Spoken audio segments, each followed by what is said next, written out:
Chapter: Reflection in Shadows. The evening had settled over the castle, the corridors quiet, save for the distant echo of students returning to their dormitories. I sat in my chambers, the room dimly lit by a single flickering torch. The weight of the day pressed lightly on my shoulders, though my mind refused to rest.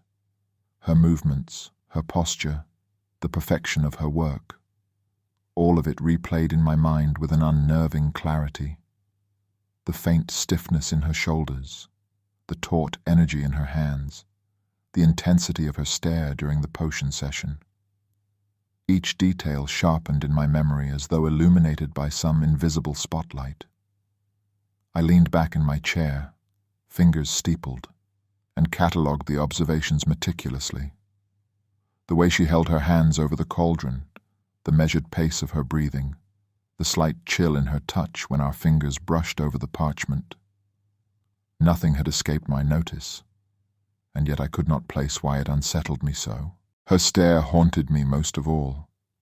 Not casual, not idle curiosity. It had been deliberate, focused, almost predatory in its precision, and yet fleeting. It passed in a moment, but its impression remained. I could feel it as acutely now as I had in the classroom, a weight in the air that pressed against my awareness. I pressed my hands to the edge of my desk, leaning forward slightly, mind cataloguing, analyzing, measuring. She was meticulous, disciplined, flawless in her work, yet there was something more, something I could not name. The tension she carried, the restraint in her movements, the chill of her skin. All of it suggested a presence beyond ordinary skill or discipline. And yet, I could not allow myself to speculate openly. I could only observe, note, and prepare. Her apprenticeship continued, her work perfect, and her composure unwavering. But beneath it all, the traces of something unusual lingered, small, deliberate, and utterly captivating. I exhaled slowly, leaning back once more, letting the shadows in the room stretch around me. She was still an enigma, a flawless apprentice, and yet not entirely as she appeared. And I knew, with an insistent certainty, that I would not be able to dismiss it. Not the cold touch of her fingers, not the taut precision of her movements, not the sharp intensity of her gaze. She had left a mark on my awareness, subtle yet unyielding, and I would carry it with me until I understood it. Chapter: Evening Precision. The classroom was nearly empty by the time she arrived, the faint scent of herbs and aged parchment lingering in the air. I had set up a potion for her to practice, complex enough to test patience and skill, precise enough that any deviation would be obvious. She moved to her station with the same deliberate grace, hands folded briefly before arranging her ingredients. I observed her from across the table, noting immediately the subtle tension in her shoulders and the slight stiffness in her movements. "Begin," I said, voice low and clipped. Her hands stirred the cauldron with perfect rhythm, measuring each ingredient with exacting care. And yet, there was the faintest tremor again, a subtle quiver in her fingers that she tried to mask. When she added the next powder, her hand brushed against mine for an instant, and I felt the same icy chill. I raised an eyebrow, stepping slightly closer. "You are still cold," I murmured, more observation than question. Her gaze flicked briefly to mine, calm, neutral, yet I caught the hint of tension coiled beneath the surface. She did not speak, only adjusted her grip and continued, careful to maintain her flawless rhythm. I moved to the fireplace, raising my wand to stoke the flames higher. "You should not continue in discomfort," I said, voice quieter now, measured. The warmth spread through the room, and I watched as her hands, though still cold, eased slightly in the heat. Her precision never faltered. Every stir, every pour, every measurement was perfect. And yet, I catalogued the subtleties, the tautness in her shoulders, the way her posture shifted to compensate for fatigue. the faint shiver that ran through her despite the fire. Minutes passed. I walked slowly around her station, observing silently. My eyes lingered on her hands, on the delicate angles of her wrist, the care with which she aligned the vials, the controlled rhythm of her movements. And as I watched, I became aware again of the subtle pull of her presence, the way the flickering light highlighted the sharp elegance of her features. She was precise, disciplined, flawless, and undeniably captivating. She added the final ingredient, stirring until the potion shimmered exactly as required. She stepped back, hands folded neatly in front of her, expression neutral. Her breathing was controlled, yet I could sense the restrained energy beneath, the tautness that never quite left her posture. I inclined my head slightly, acknowledging her skill. "Flawless," I said, voice low. "You have executed it perfectly." She inclined her head once in response, eyes flicking to mine, and for the briefest moment there was something, awareness, intensity, that passed between us before she composed herself entirely. I remained for a moment longer, cataloguing the session in my mind.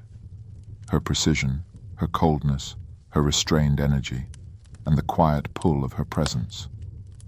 Even in her perfection, she was unlike any apprentice I had ever taught. And though she departed soon after, the memory lingered, the taut energy, the cold touch, and the quiet, undeniable beauty that seemed to follow her, even in silence. Chapter: Closeness among ingredients. The storeroom smelled faintly of sulfur and herbs, mixed with the lingering damp of the dungeon. We were preparing ingredients for tomorrow's class, arranging them carefully onto trays, roots, powders, dried leaves, and more, some of which were far from pleasant to handle. She moved with precision, picking up each item and placing it neatly, though I noticed her hands bore stains from the nastier ingredients.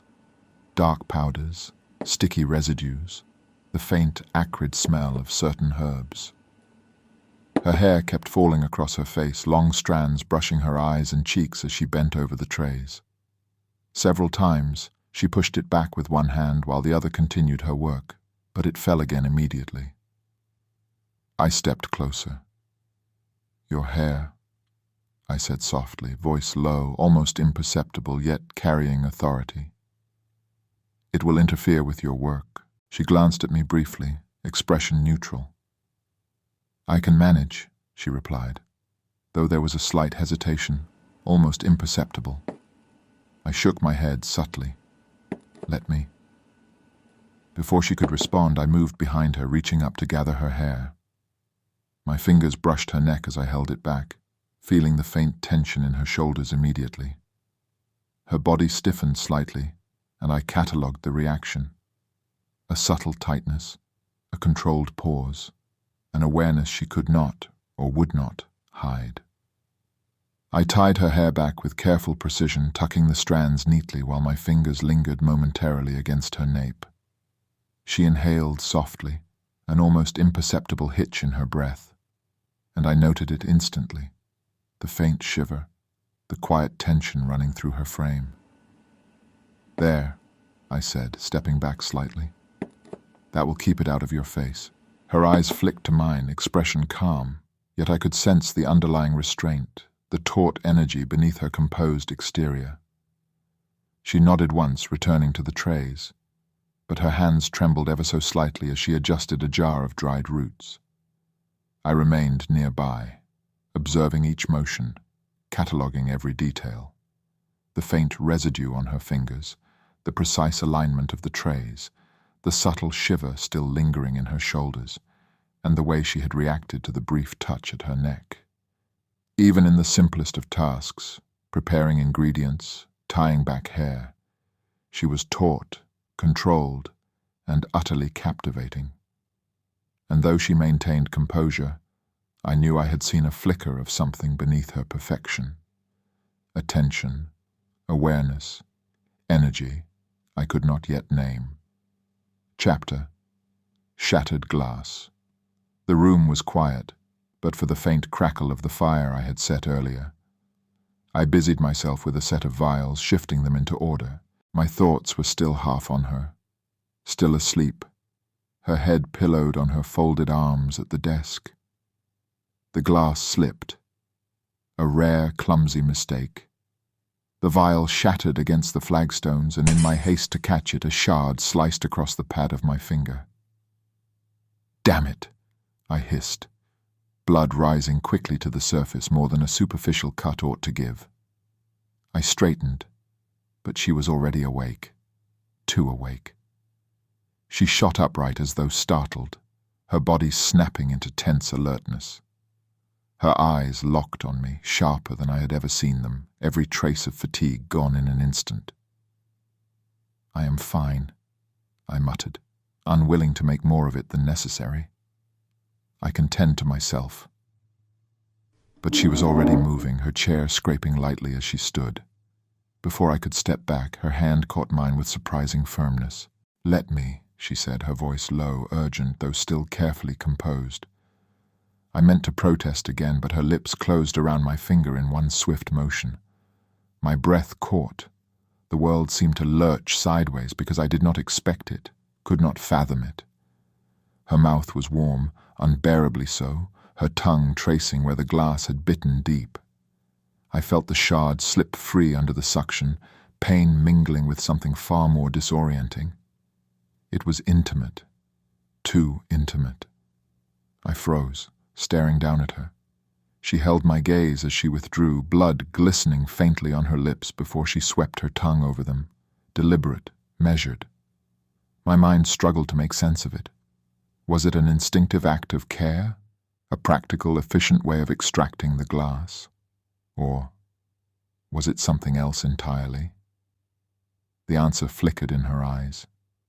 For a moment, just a moment, their calm reserve fractured, and what I saw there startled me more than the blood on her lips.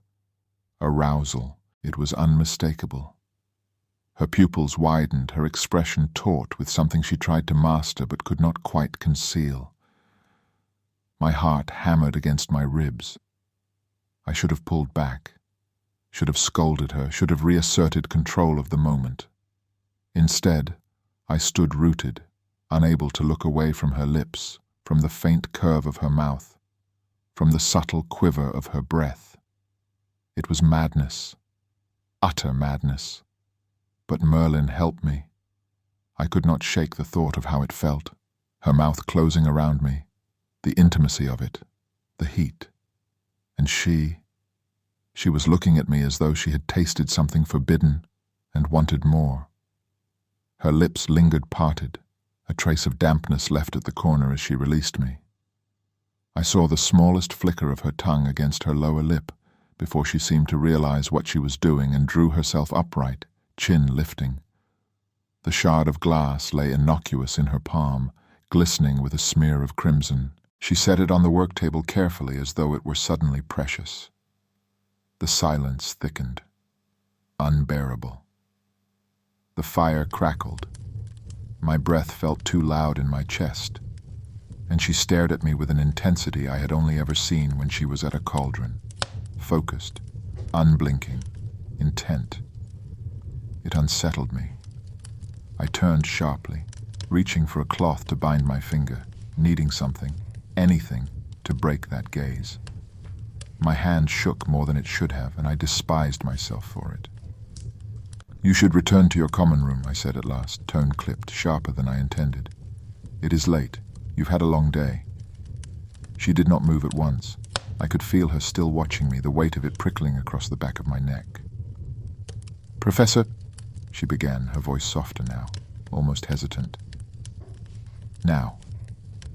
The word came out harder, more severe than perhaps it needed to. But it was the only defense I had left.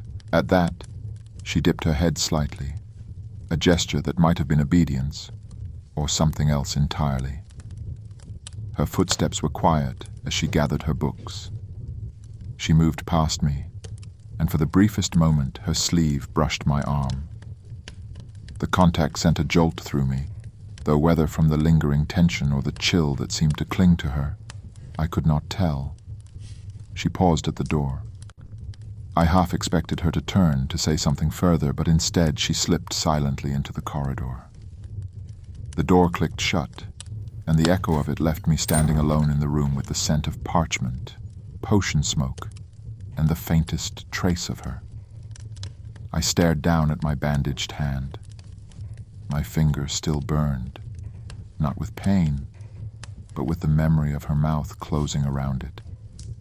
What in Merlin's name had just happened?